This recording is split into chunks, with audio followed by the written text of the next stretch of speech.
Day one of Texans training camp is in the books. With Matt Musil, Daniel Gotera, I'm Jason Bristol. Day one.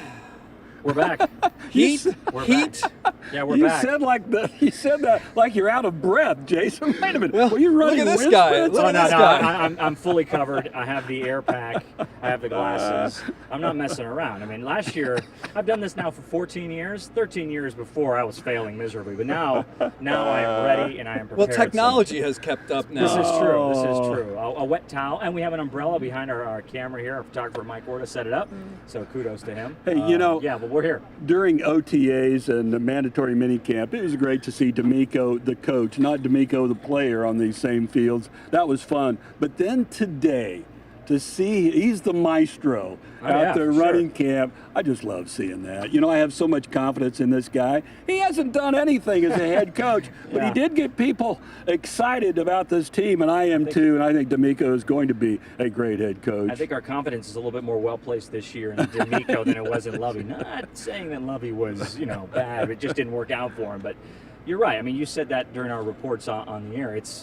He's going to be here. Like, this is a firm job that he's going to have, and he's going to get a chance to build this, and he's doing so, and it's going to take a shape in his image. I also thought it was interesting. Someone had asked him about when he was a player, and he said, yeah, being out here for the first day as a head coach brought me back to 2006, my first day as a player, and the anxiousness and maybe a little nerves, but I think when you're a coach, it's a little bit easier because you have some job security, knowing that you've got a longer-term deal than perhaps some of the other head coaches before you. But it was, I found it interesting, not surprising, but interesting to see earlier in the workouts, he was right over that defense. And of course, that's his calling card.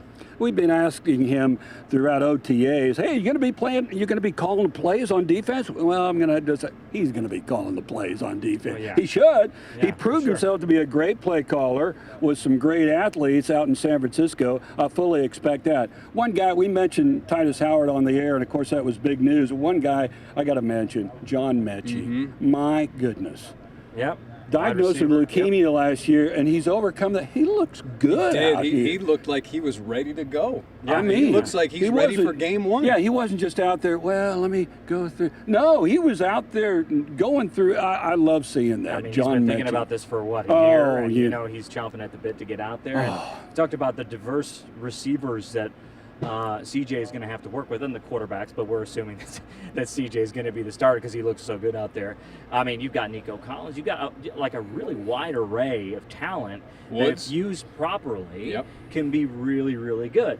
Add that the offensive line has been revamped. They've got some pieces there that make it move around, especially in the interior. The Shaq Mason's here. We'll see what Kenyon Green has to offer. He didn't really do much of the plays today, but I think there's a lot of promise, right, for the offense, more so than we've seen before, and the play calling is going to have to help too. And they're going to have to put these guys in the right positions, which is something we obviously haven't seen in the last couple of years. And the investment in the offensive line. Yes. When Deshaun Watson first came here, the line was a mess. I mean, he was running for his life. Now, not all sacks are on the offensive line. Correct. Sometimes they're on the quarterback. But a lot of them were. But the fact that this guy has 3 first-round draft picks on his offensive line. Yeah. And then the investment, what they've done, you've got to feel good if you're Nick Caserio and obviously DeMeco Ryans, that you've got an offensive line in place to help your rookie quarterback. Now,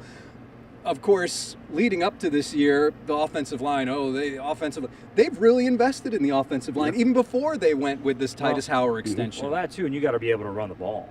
I mean, it's not just protecting the quarterback. Obviously, running the ball helps protect the quarterback, and we saw the bursts that Dameon Pierce has to offer last year. And if you get a more stabilized group up front, and they brought in Singletary too, who can add some more reps behind him. He's been in the league for a while. I think it's going to be a pretty good unit. You know what's interesting is Titus Howard gets this huge contract, right? Finally, last year they put him at right tackle and let him play right tackle. Before that, they're put you in right guard. We can move these guys around. They need to be versatile. They need to be versatile and need to be versatile. Maybe. Hey, let him play right tackle, and he becomes a really good right tackle, and he gets a big contract. Kudos to him. I'm very happy for him. I know he's so happy. He's not going to be, there's an injury. You need to slide down the line a little bit. He's at that position, and that's exciting for CJ to see those big offensive tackles are tied up for the next few seasons. I know one of the storylines you were most looking forward to was Will Anderson Jr. Did you watch much of him today?